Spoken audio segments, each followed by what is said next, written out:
Vamos meditar na poderosa palavra de Deus essa noite. Lá em João capítulo 1,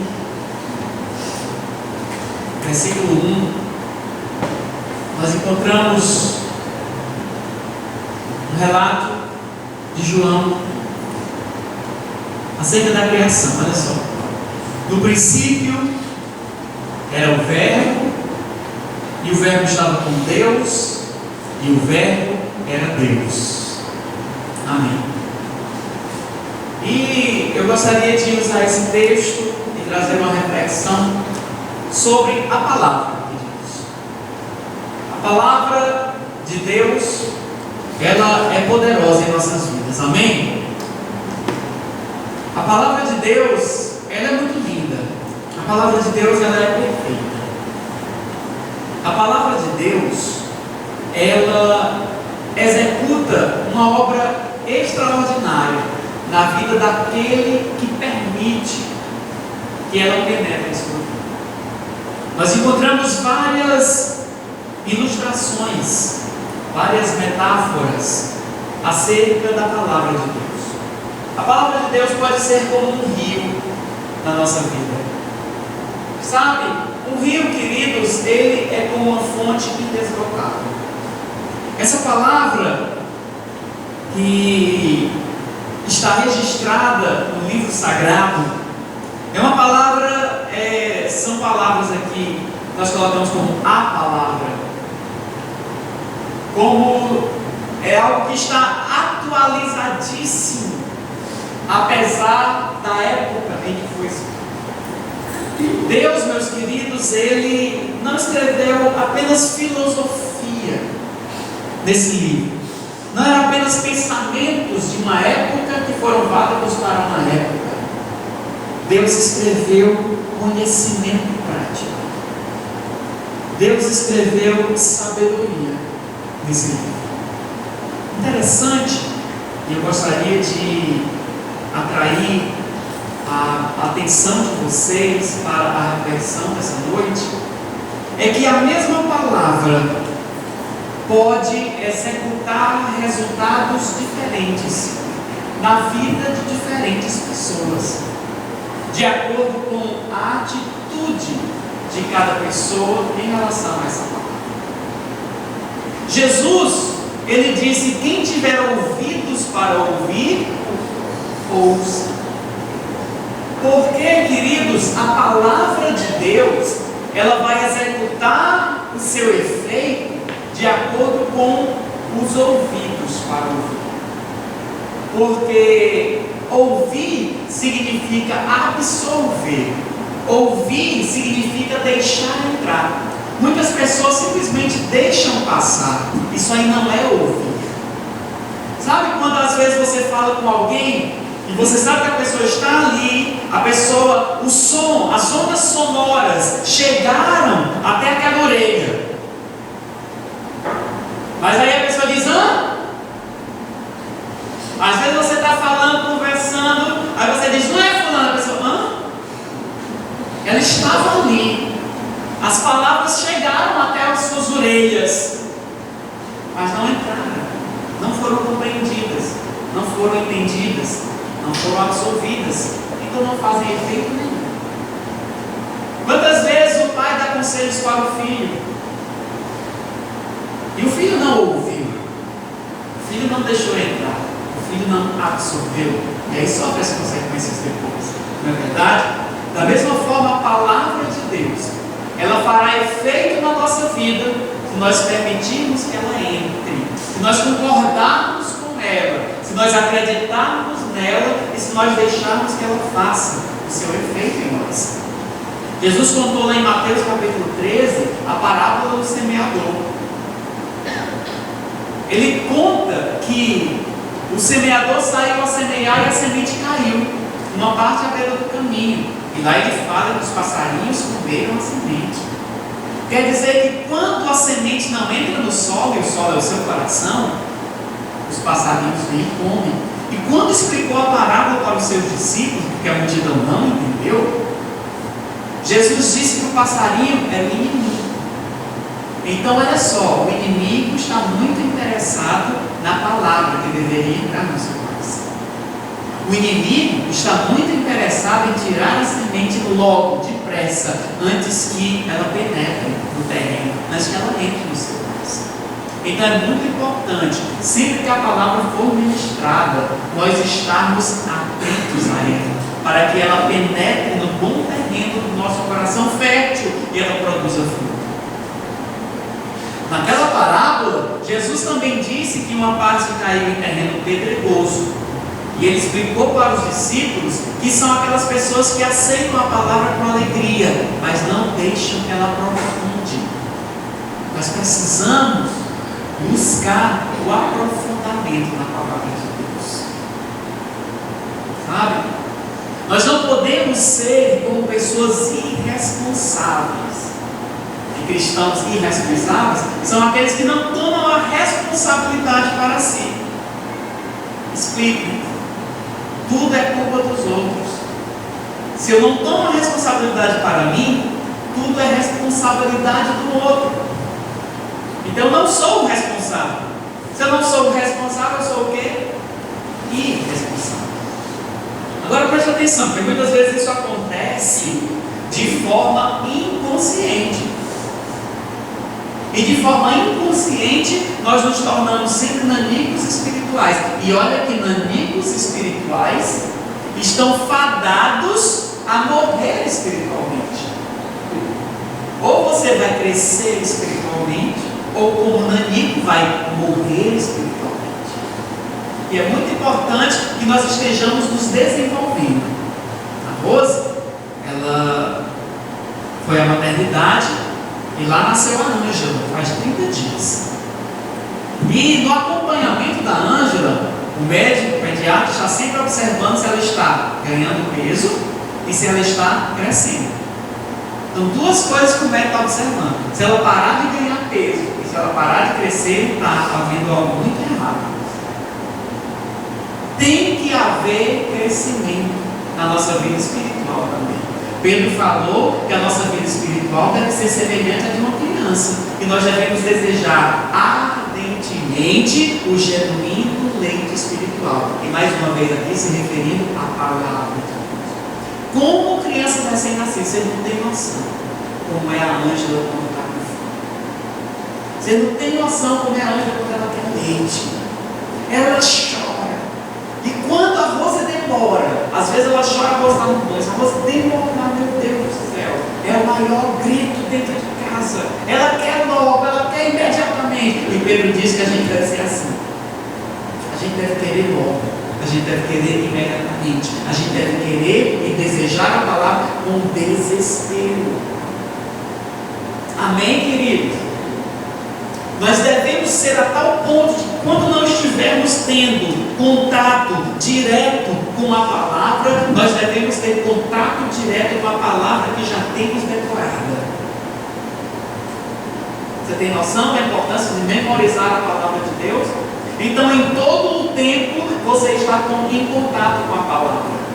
Todos os dias eu tenho que passar vários momentos do dia em meditação. Eu já adquiri o hábito de passar vários momentos calados, eu fico olhando para um lugar. A Rose já lista isso, já lista aquilo, já lista aquilo outro. A mente consciente tem que mandar informações para a mente inconsciente, que manda informações para o Espírito, que manda informações para Deus e que Deus recebe. Você tem noção da complexidade disso? E nós precisamos ser responsáveis. Nós somos responsáveis pelo nosso crescimento. Daniel foi uma pessoa que, mesmo longe da sua terra, ele foi deportado para a Babilônia. Ele foi levado como cativo, escravo, para a Babilônia. Mesmo que fosse um escravo dentro do palácio, era um escravo na Babilônia. Ele não tinha liberdade de sair para onde quisesse, quando quisesse. Ele era um escravo de luxo, um escravo de elite, porque trabalhava diretamente com ele, mas era escravo. Mesmo naquela situação de escravidão, de privação de liberdade, ele pediu autorização ao poder do rei, ao pessoa responsável por eles lá, esqueci o nome agora, aquele cara lá, esse cara não sou eu, e desce a ele de uma comida diferente. Ele não queria se contaminar. A Bíblia é muito clara quando fala em contaminar. Então havia alguma coisa naquela comida que, se Daniel comesse, se contaminaria. Existia algo naquela comida que contaminaria Daniel e os seus amigos. Então Daniel pediu autorização para ele e seus amigos comer uma comida diferente. E queridos, mesmo nós estando no meio de um mundo hostil, mesmo nós estando no meio de um mundo contaminado e contaminante, mesmo não sendo a nossa terra, mesmo não sendo o nosso céu,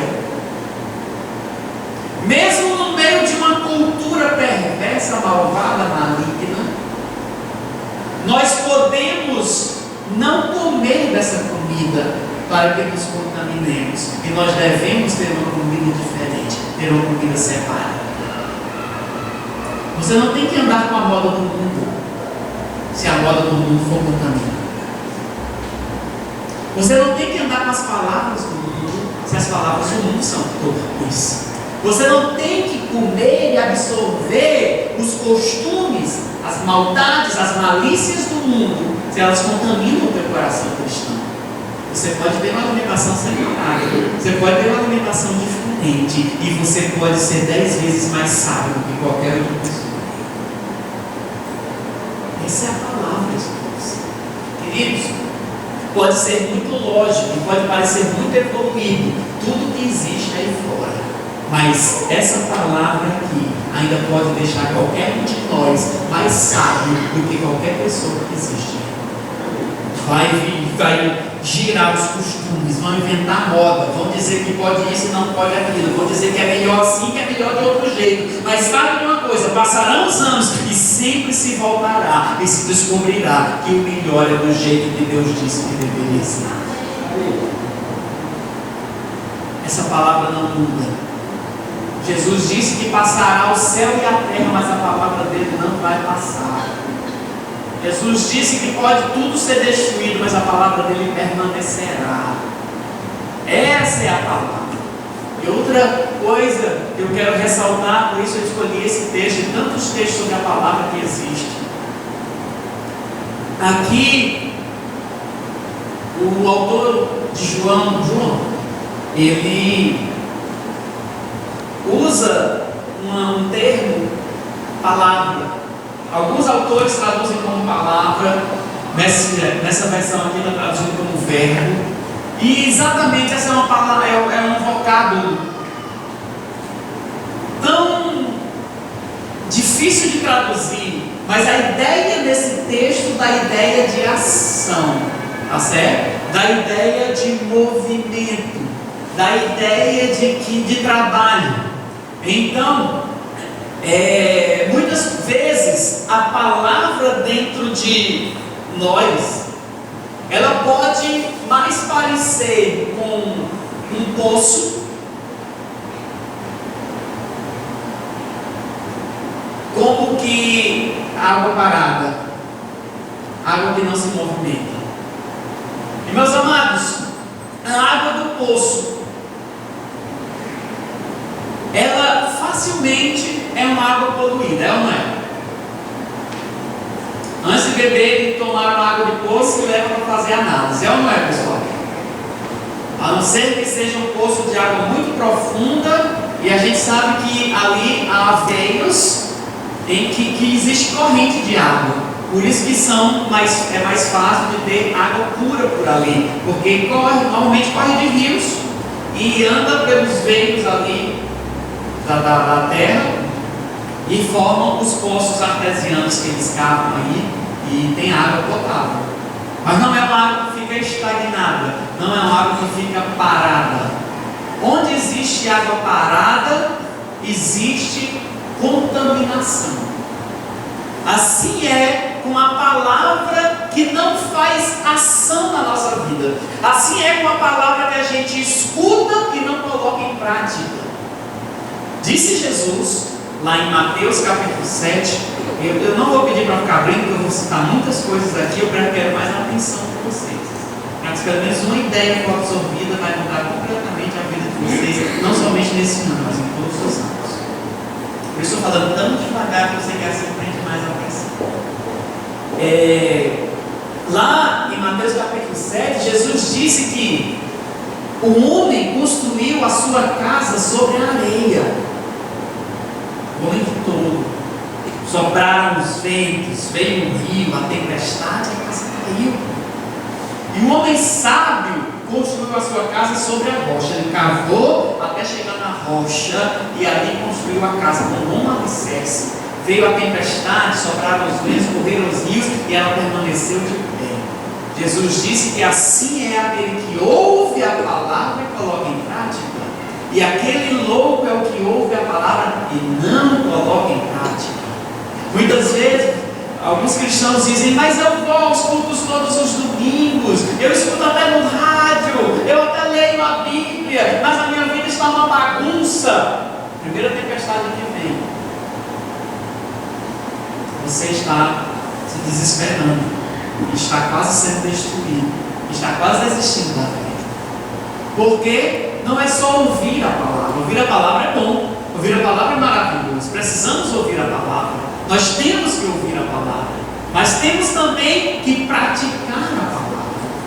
Tiago diz lá no capítulo 1 da sua carta, no versículo 22, que nós devemos ser não somente ouvintes esquecidos da palavra, mas operosos praticantes. Olha só que jogo de palavras. Não ouvintes esquecidos, mas operosos praticantes. Assim nós teremos a nossa vida mudada e transformada. E no versículo seguinte ele diz que a palavra de Deus é poderosa para salvar a nossa alma. Mesmo que a tua mente seja uma mente perversa, seja uma mente cheia de pecado, seja uma mente cheia de malícia, seja uma mente que foi muito contaminada lá fora, a palavra de Deus ela pode salvar essa mente e mudar completamente essa mente, trazê-la novamente para você novamente.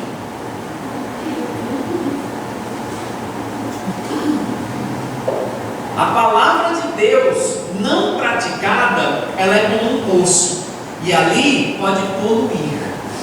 Como eu vejo e me entristeço quando eu vejo crentes conhecem a palavra, não praticam a palavra e se tornam pessoas tão confusas, se tornam pessoas tão perversas, porque são pessoas que usam a palavra para condenar os outros, para criticar os outros, para apontar os outros, para dizer que os outros estão errados e justificam na palavra. Mas quando todos olham para a sua própria vida, são pessoas que estão completamente desregradas. A palavra só serve para os outros, a palavra só serve para a vida dos outros, a palavra não é aplicada na vida dele. Que terrível, é um poço, água suja, tem água, mas é água suja, é água contaminada, é água que não serve, é água que não pode ser bebida. Essa pessoa de vida desregrada, ainda quando prega a palavra, era melhor que ficasse calado, porque a maior pregação são as nossas atitudes. A maior pregação é o nosso testemunho. E quando a pregação vem desacompanhada de um bom testemunho, ela não serve, ela não surte efeito, ela não alcança as pessoas, ela não é capaz de mudar as vidas. Já a palavra em ação, o verbo, cria coisas. A palavra em ação, o verbo, modifica situações. A palavra em ação tem graça. A palavra em ação brilha. A palavra em ação, ela pode modificar ambientes.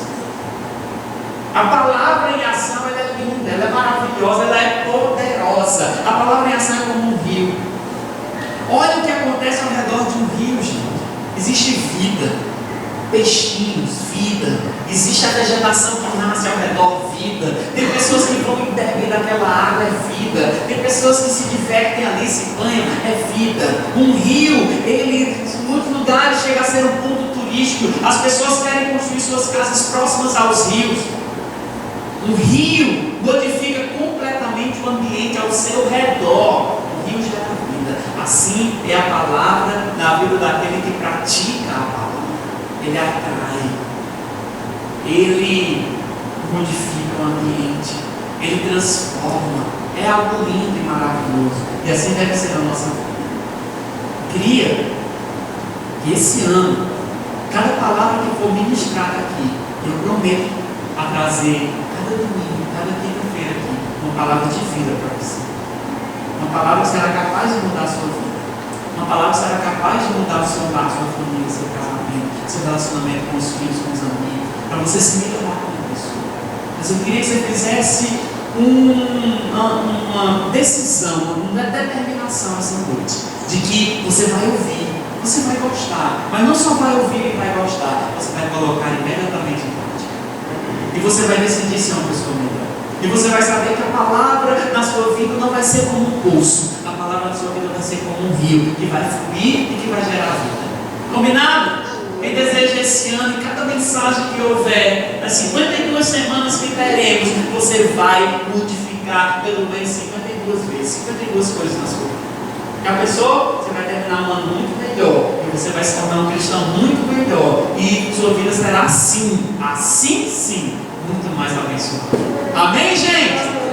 Combinado? Vamos deixar essa palavra, o verbo, entrar em ação e ser ação. E a cada atitude na sua vida ser uma atitude cheia de graça, cheia de verdade, para modificar a sua vida e dos que estão ao seu redor. Amém? Vamos ficar de pé e louvar a Deus por essa